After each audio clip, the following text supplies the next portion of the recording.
Anyone can have a gimme, but it really gets interesting when you go for two. The Go for Two podcast starting now. Welcome back to another episode of the Go for Two podcast, live from Maroon Hornet Comics and Collectibles. Thanks, Randy, for having us. We appreciate it. And as always, I'm here with my man, Don, the stats guru. Yeah, couldn't do this without you, Dante, our couch quarterback. Yeah, man. Everybody's favorite couch quarterback. Everybody. My wife's favorite couch quarterback. Absolutely. My wife's here, too. Sitting in the back.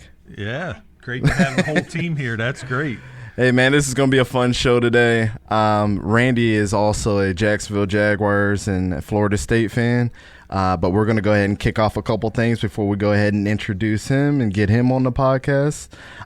So thanks again, Randy, for having us here hosting the podcast out the shop. You guys come check him out. He's in Oxford, Pennsylvania. Let Don go ahead and give a little bit more information.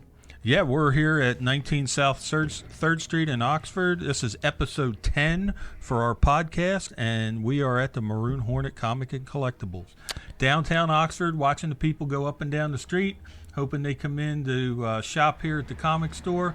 Also hoping they'll come in and see what's going on in the store. Absolutely, absolutely. So this is going to be a very fun episode here. Absolutely. I know you want to give a shout out to your cousin out in Las Vegas. Yeah, I tell you, we're starting to get across the country, man. Another shout out to my cousin Emily at UNLV TV. Thanks for listening and getting some of the other folks out there, Amy, Devin, Chase, and Marcus listening. Don't forget to find us on Facebook and give us a like. We appreciate having you listen all the way out in Vegas. All the support. We appreciate all of it. We know we're a small podcast right now, but, you know, listening to us on our new audio sites, Spotify, Absolutely. iTunes, you know, all those other ones that we got signed up for, SoundCloud. We're everywhere now. The only one that we're missing is Stitcher. We'll get there. We'll get there. Absolutely. We'll get the handshake going for that one too. So we're going to start off with the NCAA top 10 today. Absolutely. Coming in at number 1, no surprise, still there is Alabama. Do they deserve to be number 1? We'll see this week. I don't know. We'll see. Number 2, LSU. LSU, me and Don's favorite to win the SEC this year. They're looking they're making us look really good right now. They're looking strong, let me tell you. Ohio State, we'll be talking more about them. They come in at number 3. Clemson at number 4, and Oklahoma at number 5. Yep. Oklahoma, as of halftime with Kansas State, they were losing by 1 point. So very interesting. And we'll get into the Heisman watch, but it looks like Joe Burrow is number 1. He is taking a number 1 spot. So something to actually watch out for as well on that side. And then Penn State coming in at number 6. They had a big win over Michigan last week. That was a very telling story for Jim Harbaugh and his team out in Michigan. I know we talked about it a little bit before on how his tenureship at Michigan could probably be on the break. They've had a winning season the last couple of seasons.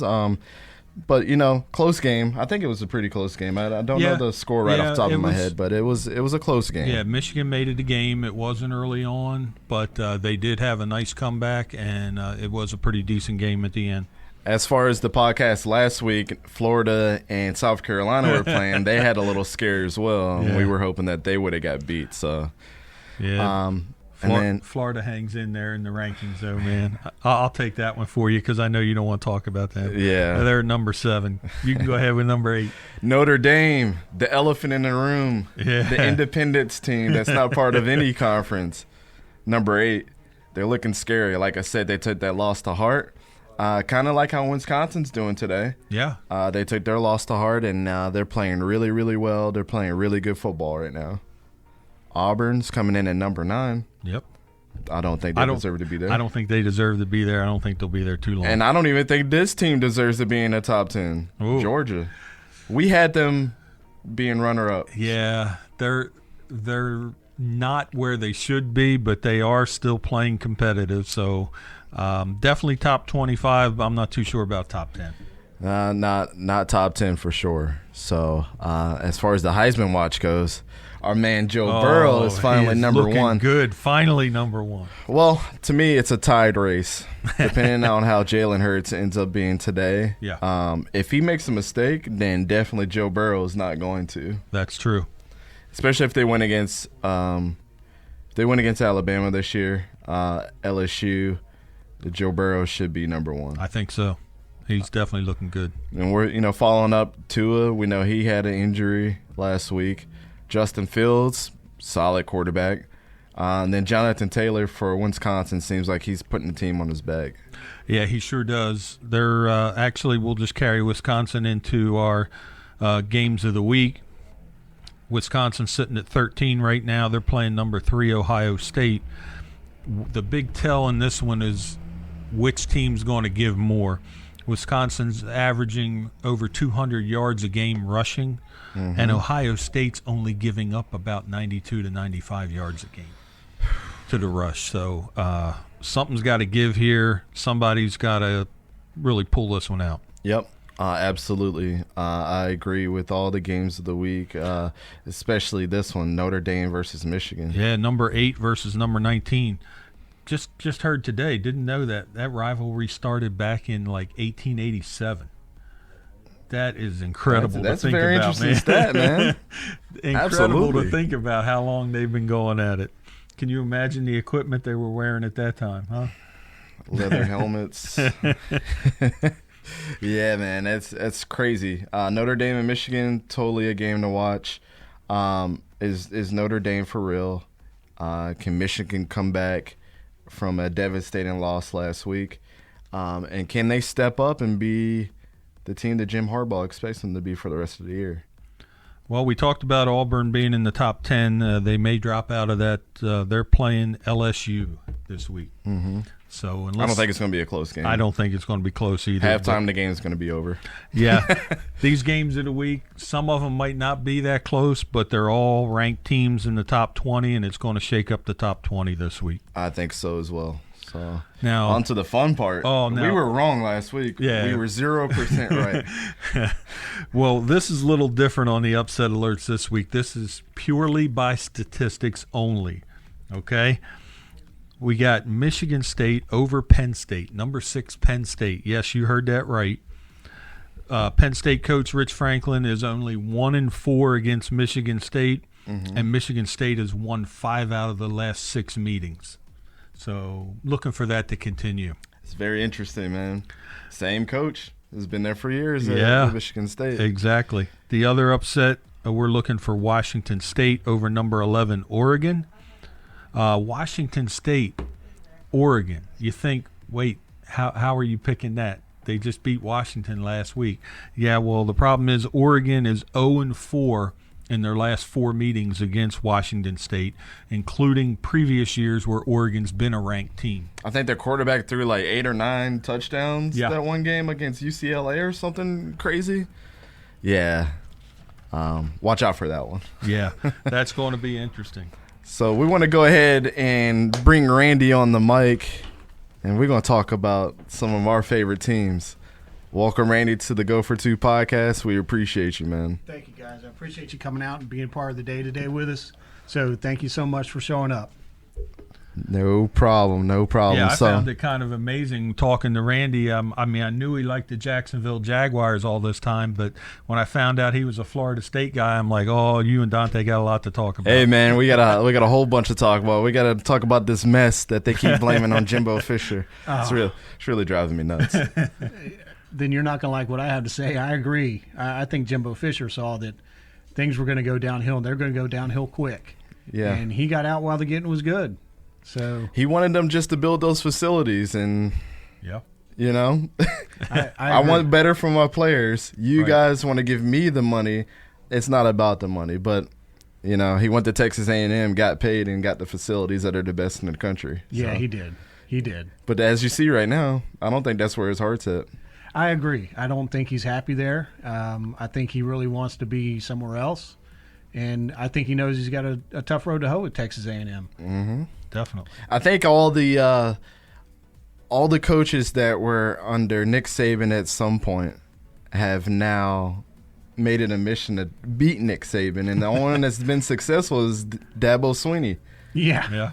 So the percentage is not very good against them. So as far as Florida State, man, who's your favorite player of all time? Favorite player of all time, Leroy Butler.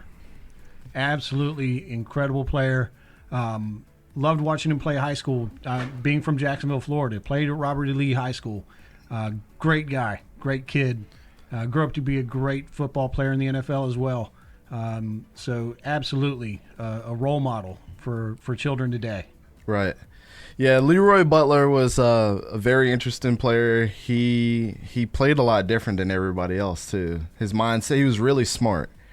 So not a bad pick. Yeah. But me being a quarterback, Charlie Ward was my man. I can understand that. Charlie. Now- Charlie. Yeah. Now, not being a Florida State fan myself, kind of neutral with that team, I only have one player that I could relate to there, and it's because I worked with his brother at a previous job, Myron Roll. Oh, Myron yeah. Roll is a fantastic human being, man. Absolutely. Absolutely fantastic human being. But yeah, I mean, going back to it, Charlie Ward was probably one of my favorite quarterbacks, but my favorite player ever out of Florida State, that's a hard one. Think about all the great players that have been there. Ward Dunn was great. Fantastic human being there. Yep. I'm going to have to go with somebody that's recent, that is now doing great in the NFL as long as he stays healthy. Dalvin Cook was amazing to watch. Oh, yes. Absolutely. Wow. I was there at Syracuse. She played at Syracuse on the field hockey team. So, we get tickets to go and see the game, or we'll drive up to Syracuse. I was there at the game when he broke the all-time rushing record that Ward Dunn had carried. Wow. So that was a pretty special moment. And he made his very first start against Syracuse too. So to go back and break the record against him had to be something special. But I'd probably say Dalvin Cook. Probably second would probably be Anquan Bolden, another amazing human being too. So there's a lot of great guys that came out of Florida State, but they always get overshadowed by people like Jalen Ramsey. Yeah, we'll be talking about him shortly. Hold on. Yeah. Favorite coach? I know we haven't had many. It's got to be Bobby. I mean, Bobby Bowden. Yeah. Absolutely. Classy guy. I wish that his tenure would have ended differently. But You can't be falling asleep at games, man. yeah, it was time. It was time. Yeah, it was time. But very, very classy guy. Loved watching him. And again, being from the South, just hearing the southern twang in his voice just felt like home. Yep. I have deep Southern roots as well, Alabama and North Carolina. So I'm rooted in the South. And I always love the movie. Good Lord, what's the name of the movie now? I can't remember it. We Are Marshall. I'm sorry. Yes. In We Are Marshall, and the scene where Bobby Bowden, West Virginia coach at the time, gives them access to all of his stuff. Oh, yeah. Yes, That just absolutely. really shows what kind of an individual Yep. he was. Yeah. Imagine if Randy Moss wouldn't have been a knucklehead and stayed at Florida State. And I think Bobby Bowden letting him go was probably the best thing that ever happened to Randy Moss. And I think he said it himself as well. So another incredible human being that's come out of Florida State. Favorite coach for me, another recent guy. I'm just gonna have to go by the way that I've seen him do his press conferences, his post game interviews, the way that he was passionate about the team when they were, especially when they were winning.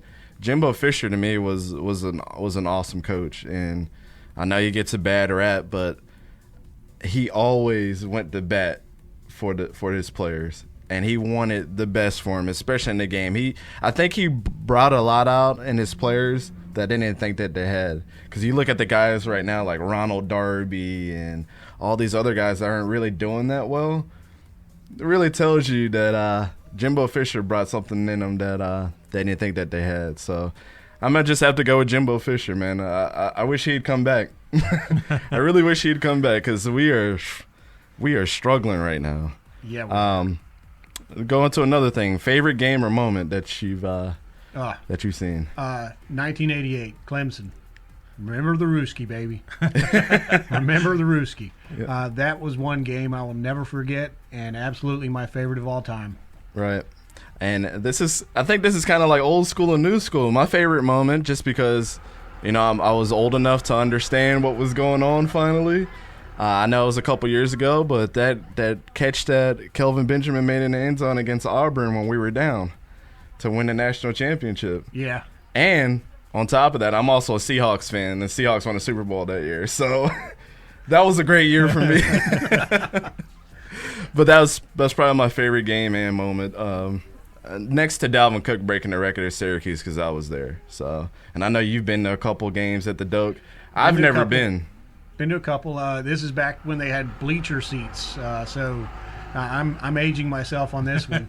Yeah. So, yeah, I've been to a few important games. The Derek Schmidt missed field goals. The choking Doak. Thank you, Florida. I appreciate it, Spurrier. So, yeah, I've been to a few big ones. What about you, Don? No, haven't been to them. Well, you got any favorite moment, coach, player of all time? No, man. What I mentioned about Myron was about the only connection I have to Florida State. He always sends me updates on Myron Roll, man. Yes, absolutely. He's a smart, There's an incredible crazy person good human there. being, man. Yes, absolutely. So we got to get on to the elephant in the room, man. I know we talked about it a little bit. Willie Taggart. What are your thoughts up to this point? If they lose this game today, they're going to crucify him at Doak Campbell Stadium. It might be a murder scene. I think crucify is a very gentle term. I feel bad for him a little bit. I think he's a good coach. He's proven that wherever he's went, and he's gone somewhere and he's made a winner. And I think that right now what he's dealing with is he's recruiting against Florida, who at the time that everyone heard about Jimbo Fisher leaving. So what you're seeing now is Florida's getting an upsurge because they had an uptick on their recruiting at that time. So I think that they need to give Willie some time to get his recruiting in place and start playing with the players he wants. I tend to agree on both sides, right? So I agree with you, but then I also agree with the fact that as far as Willie Taggart's demeanor to me just is off. What I mean by that is when they lost to Clemson, his post game or before the next game, before they play Wake Forest, somebody asked him, "So what are you doing with the tape from Clemson?" He's like, "We looked at it. We're gonna throw it out the window. We're on the Wake Forest." I'm like, "Well, I told Don last week. I'm like, that's your blueprint to win the rest of the year. You played a national championship winning team. Dabo Swinney's not going anywhere. So as you're the coach at Florida State, you're gonna be prepared to play him every single year, and he's coming." He's already said in plenty of interviews, Dabo's like, I'm looking forward to play Florida State every year because they're like the most talented team that we're going to face. And it's true. How many 5-star recruits, how many 4-star recruits have we had? Top 10 classes, top 15 class. I think we're number 12 this year. It's kind of ridiculous that I think up to this point we're having this quarterback battle with James Blackman and Hornibrook. Cam Akers is not really playing up to his potential. If Jimbo was there, Cam would be playing with every ounce of talent that he's got. And I don't know if he doesn't bring that out from his players, but to me it's like the nice guy persona at this point in time is not winning you football games. You've went to South Florida, you went to Western Kentucky, you went to Oregon and people like you. Yeah, you're a likable guy. Florida State's your dream team that you wanted to coach and play at, and now that you got that opportunity, it's like I don't feel like he's really living up to the potential. So I agree. Give him another year, but I'm as fed up as any other fan at this point. And if we lose to Syracuse, that's going to be a tough pill to swallow. The hardest thing for me right now is just watching the second half collapses. And you start wondering, is this coaching and not being able to adjust on the fly? You come out with a great game plan, but then in the second half when you collapse, you've got to be able to adjust to the adjustments the other team's making. So that does make me question Taggart's ability and his coordinator's abilities to make those adjustments. Absolutely. I really I really don't know what else to say. It's tough. From last year, from us ending the record for the most consecutive bowl games to being one of the most winningest teams ever in college football over the last 80 years. It's very tough. And I'll tell you what else is tough. I love Jeremy Pruitt when he was our defensive coordinator. Do I think he's a great head coach? By his record, it doesn't seem so. So watching Tennessee be this bad too is also our two teams and Michigan. This is not good for college football. Right. It's very hard to watch. You're right. You're absolutely right. But I hope we could bring in all the old school guys. Bring Jeremy Pruitt back. Have him be our defensive coach. Because at this point in time, our defense is terrible. It's always been – our defense has always been really good. Our offensive line has always been they're either really bad or just mediocre. But we got too much talent for us to be playing this bad. I mean, we were up at Wake Forest last week and then collapsed. It's not good. Even though Wake Forest is a talented team, I had to admit that. So, any more thoughts or opinions you have on our team, man? I'm just hoping they turn it around soon. I want to get back to being the Florida State that we remember. Yeah, they're a great team. They are, and you got a fan for life, but it's tough. It is tough. It is very tough to have all those draft picks that go number 1, number 2, and then number 3 rounds every single year when Jimbo was there to us barely scratching the surface. Right. Think of all the Florida State players. I feel like I watch a team every week in the NFL have at least one Florida State player, if not multiple. Mm-hmm. It's tough to watch. It's like there's nobody current right now. So, on to our other favorite team, man, Jacksonville Jaguars. Yeah. So, I came in the era, let's see, I was born in 89, 1993. They had, was it 93 or 95 when they had the expansion team? It was them and the Panthers. I believe it was 95. 95. Yeah, because they're 95. celebrating 20 years this year, right? Favorite player of all time. This is probably going to blow your mind. Mark Brunell was my favorite Jacksonville Jaguars player. I knew that of all was time. coming. I still have his jersey. She wants me to throw away the crusty little thing. I'm not getting rid of it. I've had that thing since I was like 8 years old. and mine's probably going to blow your mind a little bit because it's not a guy that was like a Brunell. Joel Smengi was my favorite player of all time. Defensive lineman. Yep. He was always the guy that overcame the odds. And I loved watching him play, loved the passion he had for the game, and got the opportunity to meet him once, and just a really, really nice guy. Yep. So he's always been my favorite, always had a special spot in my heart for him. Yeah, man. It was very fun watching Jacksonville be the force that they were with Mark Brunell, when Fred Taylor was healthy, when Jimmy Smith and Keenan McCardell were doing good. We had Kyle Lightning. Brady. Kyle Brady was an underrated tight end when we had him too. And, of course, who forget Tony Boselli was an awesome offensive lineman. It's tough watching them too, man. The collapse that's happening with Jacksonville, it's like I'm afraid they're going to send us out to England. It seems like the English fans like us more than the Florida fans. That is not going to happen. Let's hope not. Yeah, absolutely not. Favorite coach? Oh, it's got to be Tom Coughlin. Yep, hands down. There's not many in there, and it's got to be Coughlin because nobody else had the success he did. Del Rio came close, but he let the team get a little bit too out of hand. Yep.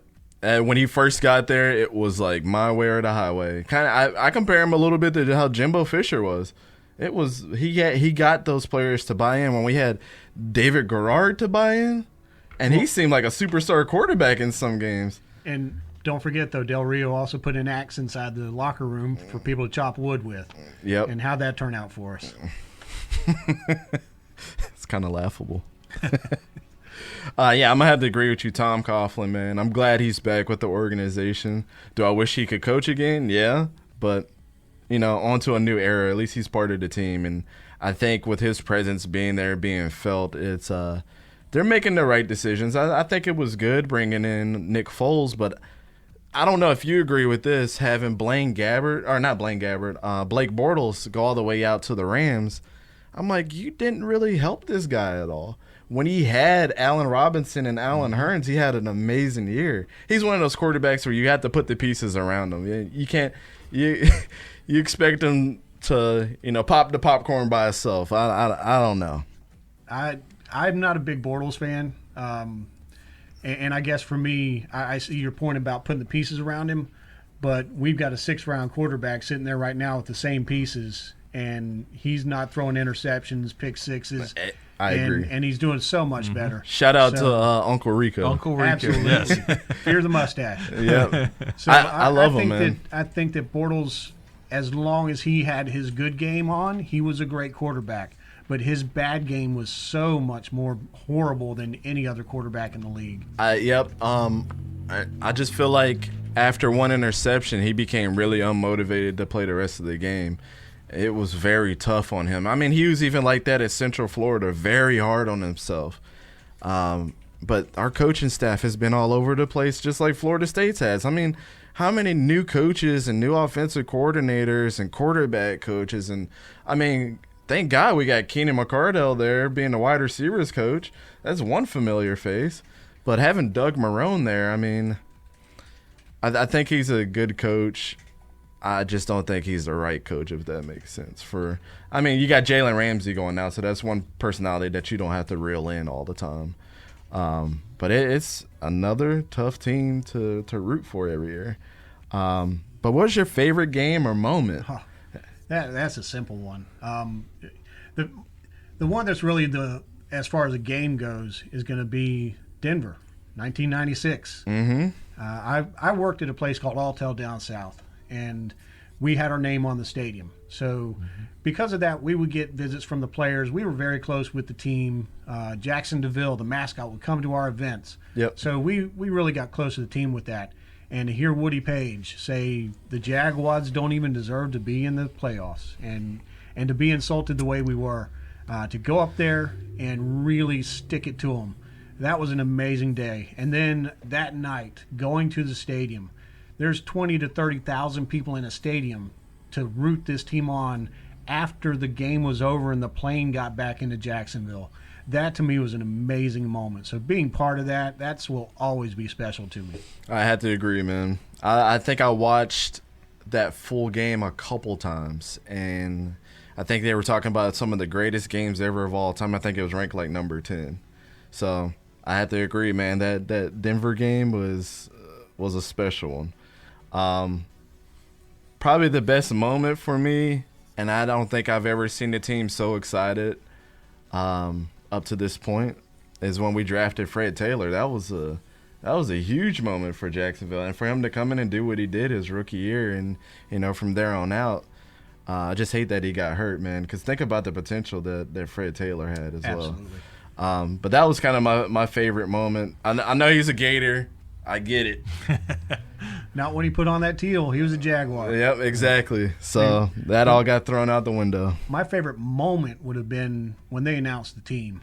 Being from Jacksonville, I remember watching the Colts fly in a helicopter into the Gator Bowl and tease us about, we're going to bring a team to your stadium, and then they pack up everything and moved away into Baltimore. So we got used on that. And when we got the announcement we were getting the team, again, that night, everyone going to the stadium to be at the big press conference and to cheer it on, that will forever be my favorite moment, getting the team. That's special, man. Yeah, I couldn't imagine. I was too young to imagine. But I just remember I was funny story. I was ambidextrous at the time. So watching Mark Brunell kind of had more influence on me because we didn't have a lot of left-handed quarterbacks that could run and throw. I think to me, he's one of the most, especially in his prime, he was one of the most underrated quarterbacks because he got it done. He got it done with the weapons that he had, and thank God for Tony Bassella, though. Jeez. He would have got crushed more than he was. So two tough teams, man, to watch. And right now we're going through some other situations. We let Jalen Ramsey go to the Rams, but we got some little Christmas presents in return. Yeah. But as you know, draft picks are 50-50. At least Gene Smith's not doing the drafting anymore. So Exactly. We'll be better. Yeah, exactly. I mean, what were your thoughts on Jalen when he was there? I think he was, just like at Florida State, a knucklehead, but I liked his confidence, man. He knew he was the best when he was on that field, and he played much better when they just let him do his thing. Yeah, he is Deion Sanders Jr.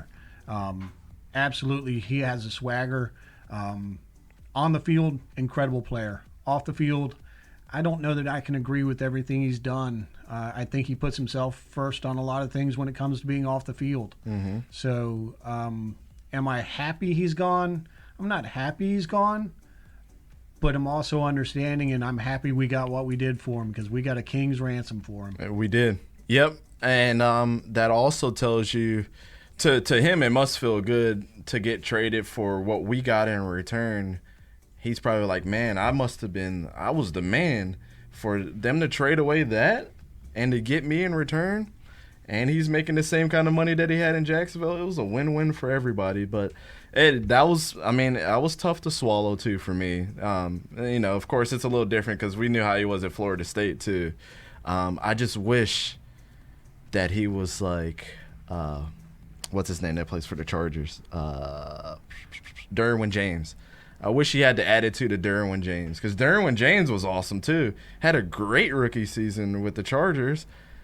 If Jalen can be like that as far as personality-wise, it would have made everything much smoother. But, that's part of his persona. The cocky Jalen Ramsey is going to play the best that he can. But when you restrict him and tell him that he can't do this, of course he's going to go somewhere else with a younger coach that's just going to let him be himself. So, yeah, but he's an injury away from having Blake Bortles as his quarterback. That's the best thing I've heard in a long time, man. That's so true. So true. Hey, but I'm about to get into this, though. Blake Bortles is a much better quarterback to me than Jared Goff. I knew that was coming too, man. He can't stand Jared Goff. I can't stand Jared Goff. I couldn't stand him when he played at when he played in college. It's just he's just disgusting to me. Like you have a amazing team around you. Of course you're going to do well. I will say that the one thing I can say about Blake is he at least beat New England. That's true. This is true. Yeah, Jared Goff like choked in the biggest moment ever. Wow. Yeah, and you can see it now especially with the whole offense going, which was Todd Gurley. Once he left, that was it. That was it for him. And now he's looking very average. He's looking like Matt Ryan. He's a part-time player now, Part-time. Yeah. Exactly. And they're starting to figure out that offense too. And I think people are starting to know that he is a game manager at the end of the day. He'll throw the deep pass. He's got the arm to do that. But as far as big moments, that's what you're really defined by. Tom Brady, you can hate on him all you want. But in big moments, to come back from what? They was down like 30 points to the Falcons? Everybody's like, I'm turning the TV off, man. This is over. They turn the TV back on, wipe the crust off your eye. You're like, I was about to go to sleep, and they're coming back. Yeah, man, that's what really defines your careers, and he absolutely choked. And he's showing that he needs Todd Gurley. You need him more than that's your lifeline. Absolutely agree. So I think we're going to get past this subject. That these two teams are hard to watch. But we're still going to be a fan at the end of the day. I'll still wear that teal and gold and that garnet and gold as well. It runs through my veins. That ain't ever going to stop. Same here. Yeah. Right. Well, thank you for joining us, Randy. I really appreciate it. Thanks for having us here in your store. Yeah, and we're going to wrap up a little bit with some NFL stuff, and we'll be out of your hair. Awesome. Yeah. Thanks a lot, guys. I appreciate you coming out and being here for us today. I hope you guys enjoy yourselves, and we'll talk to you soon. Yeah, man. Thank you so much, Randy. All right. That Jacksonville moment puts us right into the NFL. So it's time for some statistics on the individual leaders. We'll start in the offense. Passing, still on top. Stays on top. He's not on top by much, but Patrick Mahomes. Yeah, Matt Ryan's going to pass him this week for sure. He'll pass him this week. Yeah, tough on Patrick Mahomes. Well, they did the right thing. They did, because he wanted to come back. And a lot of people thought he would be back this week. Yep. But like I told you last week, not a lot of people are talking about the ankle injury that he has too. Let it heal up, man. Yeah. I would say if I was a doctor, you said 3 to 6 weeks for me to heal up. As the coach, you're sitting out all 6 weeks. Yeah. You're too young to be this injured right now. Andy Reid's got to take responsibility and be more than a coach to him right now. You got to let him heal up. Yeah, when I heard he was back to practice and he wanted to play, I'm like, Andy, you got to do the right thing here. And he did. He's not having him play this week. So Exactly. All right, and rushing the leader, we just heard this name a little while ago, Dalvin Cook. Dalvin Cook, man. I love the guy. I'm glad to see him on top. And it seems like he's a pure rusher, man. And he's probably going to keep that. He's probably going to have the rushing title as long as he doesn't get hurt. As long as he's not hurt. I think he's opening up the passing game, and with the running game is opening up the passing game with him, being behind center. So keep giving him the rock, and Kirk Cousins is looking like an amazing quarterback because he's doing exactly what Adam and Stephen want him to do this whole season. That's Throw us the ball. Right. We'll back you up. Yep. Now receiving, this is to me a little surprising. I mean, this is a great receiver, but he's been kind of under the radar this year, if you ask me. But every year that he's played, to be completely honest. Michael Thomas. Yeah. Great scapegoat for any quarterback. Yeah. Sure hands. Not going to run the best of routes, but I would throw into him in a double covered situation every game. He is just a sure wide receiver that's gonna catch the ball when you throw it at him. So it's great. I'm glad he's up there, and I think he is actually. Don't get me mistaken. I think he's Chris Carter's nephew or something like that. Yeah, there is a relationship there. I don't know it offhand. Yeah, I think he was talking about that one day. So yeah, that's he's always been flying under the radar. So that's nothing new that he's the leader in receiving this year, so far. All right, now for some team statistics. We'll hit the offense first. Average yards per game. Oh, I'll let you say it. I can't say it, man. Average yards total per game. The Dallas Cowboys. Yeah. I know you can't say it as an Eagles fan, Don. It's okay. It's quite okay. But you got to say it. Yeah, they definitely embarrassed the Birds last week, but they do play again, so we'll see what happens. Yep. You guys 437 average yards per game. Ridiculous. Yeah, that's a lot of yards. They should be winning man. All their games with that statistic. They should not be, barely 500. Yep. This has been the easy part of their schedule, too. It gets harder for them. So, average passing yards per game at 318 is still the Kansas City Chiefs. They better watch out because Matt Moore. Yeah, Matt Moore. Well, they better watch out for Aaron Rodgers as well. Yeah, he had an amazing game. Oh. Who had him on his fantasy team? It was like he had like 53 points. I know, it was crazy. That's the only reason I lost, man. And then still on top for rushing team total, 204 yards a game, the Baltimore Ravens. Yeah. Well, you got the quarterback himself, Lamar Jackson, and then you got Mark Ingram. Yeah, man. Mark Ingram, yep. I mean, my gosh, these guys are putting up some ridiculous rushing yards. Yep, and it's not going to stop. That train's going to keep rolling down in Baltimore. All right, team defense. Not a surpriser. No, average yards allowed, the fewest, 223 yards a game. That's the New England Patriots. They're also on another statistic on this list that's not going to be surprising to anybody. Keep that in mind. In the top 5, they got 3 people leading in interceptions. Sacks total, right? They're definitely leading the turnover total, but the sacks total. We have a new team in there. Look at that. Carolina Panthers has been making Kyle Allen's dream come true. They are helping out a lot. If they keep it up, my man might be on there talking about we're going to Disney. Games to watch this week. I got a couple of the highlights that could be decent to watch. The Packers are playing the Chiefs. Don't think we're going to have the classic quarterback matchup we were hoping for with Mahomes not playing, but that could still be a pretty good game. Yeah, absolutely. Both games. The Panthers-Niners. Yeah, both games there. You got to mention both. Absolutely. Both of them are pretty good games to watch. So we got the Packers coming off in a crazy, amazing performance by Aaron Rodgers, and I think he's starting to grow on his own this season. You got the Chiefs without Patrick Mahomes. Man, that would have been such a shootout if you would have played this game. I know. That would have been great because Aaron Rodgers' confidence is high with Matt LaFleur, like French. And then Panthers and 49ers, man. Two good defenses. Kyle Allen trying to take it down that Niners defense. Whew. Niners were kind of restricted last week. They played that rainy game in Washington, and they won, but they really couldn't get much going. Two good defenses. So we got two offensive versus two defensive teams. So I don't expect that one to be high scoring at all. All right, we got two teams in the NFL that are undefeated right now, Dante. We got the 49ers and the Patriots. But if we're talking the Patriots here, yes, they're undefeated, but they've only played one team that has a winning record so far this year. The combined record of 12-33 are their opponents as of right now.